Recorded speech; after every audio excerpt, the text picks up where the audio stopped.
Doing this over 3 decades, and social media has now become one of the number one impediments to picking a jury. People hear things on social media, they go running with it. Okay, if you've been living under a rock, there's a 17-year-old African-American kid down in Texas named Karmelo Anthony with a K.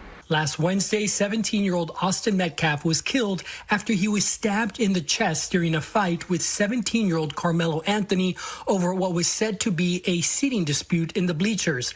Anthony has since been charged with first-degree murder. So America is so sick.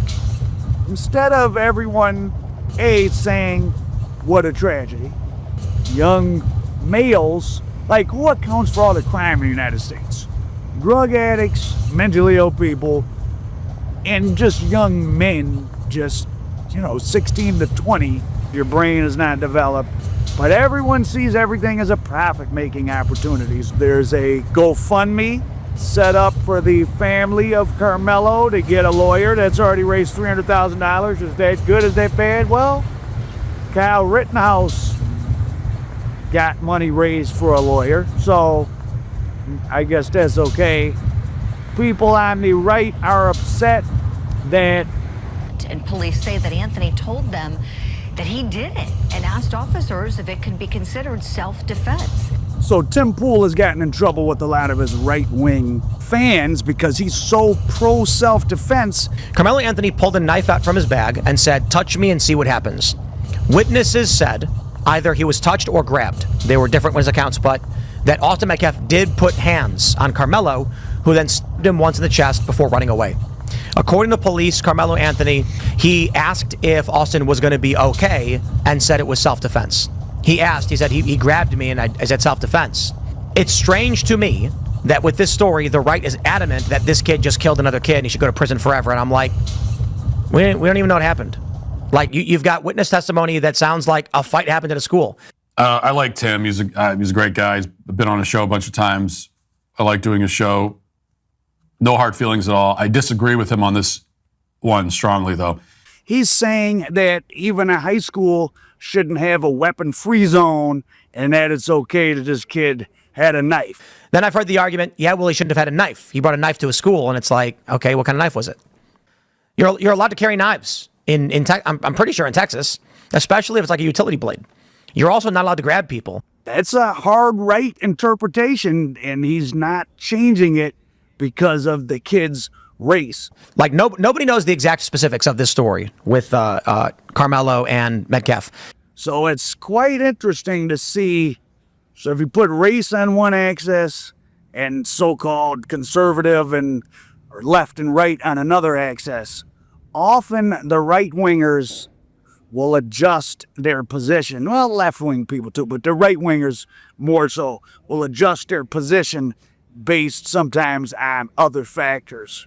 Race. So they're right-wing for white people, but as Tim Pool is pointing out, with, if this had been a white kid who had stabbed to death a larger black football player, what would the narrative be? It's hard to know, but why is there a narrative, is my question. Meaning what? Meaning something happened, the police are involved, there'll be a judge or a jury, they'll try to figure it out as best they can.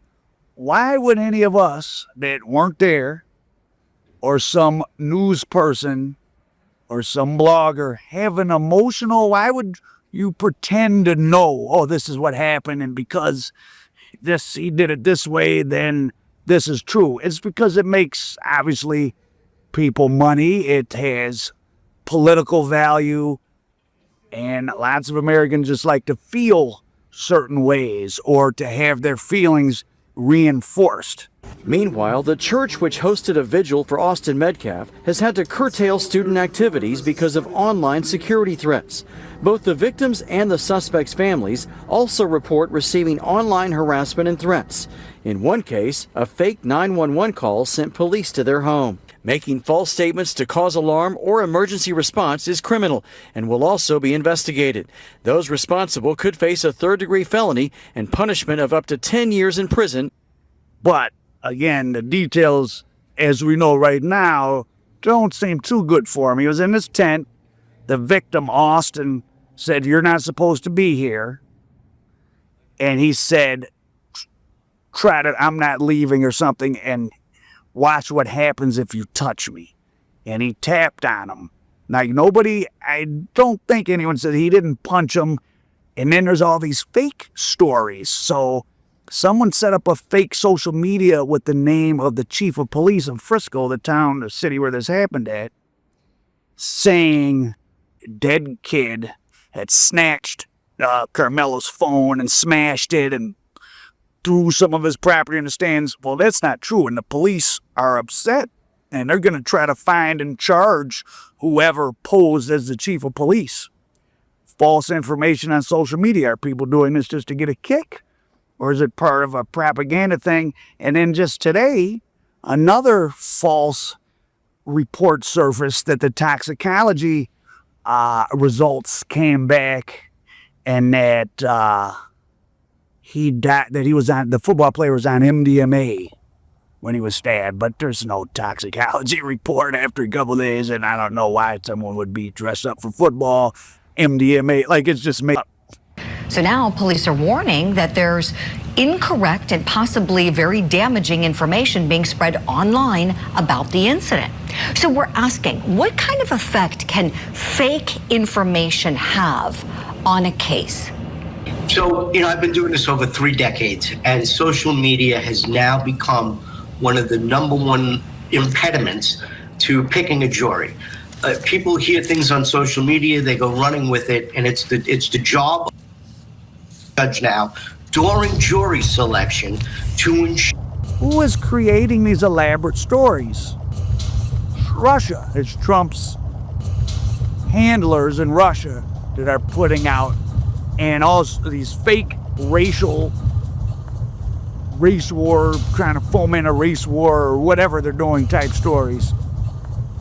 And there's also, when a real event happens where they can put anything racial into it, there's also actual outside propaganda, and it muddies the waters of finding the truth. When in reality, unfortunately, 2 17-year-olds cross paths. Maybe Karmelo Anthony is a crazy killer, but we don't know that. Who knows? Probably the truth lies somewhere in the middle. But so instead of talking about all these rights to bear weapons, see, this is why the country is like, the systems are falling apart at the seams. So when you see something like this happen, what should really be being talked about? Well, where were some adults at? 17-year-old boys are notorious for getting into fights, being wild in any socio-demographic. Rich 17-year-old boys, anybody is apt to get into fights, have all sorts of behavioral problems. Why the hell was there no adult? No one has even mentioned it. They're 17. They're supposed to be being supervised. They're at school. They're at a school event in a big, probably like those high schools in those Texas cities have like little mini professional football stadiums because football is so big. So you got the money to have these stadiums. Why aren't they being supervised? No one's even mentioned that. Children, which is what a 17-year-old is supposed to have an adult around. This shouldn't have even had the chance to happen. When they saw them two arguing, some adult should have been like, hey, what's going on? But they're not around because everyone's worried about the wrong thing. And if you're the easiest way to make money on YouTube now is to be black and be a conservative.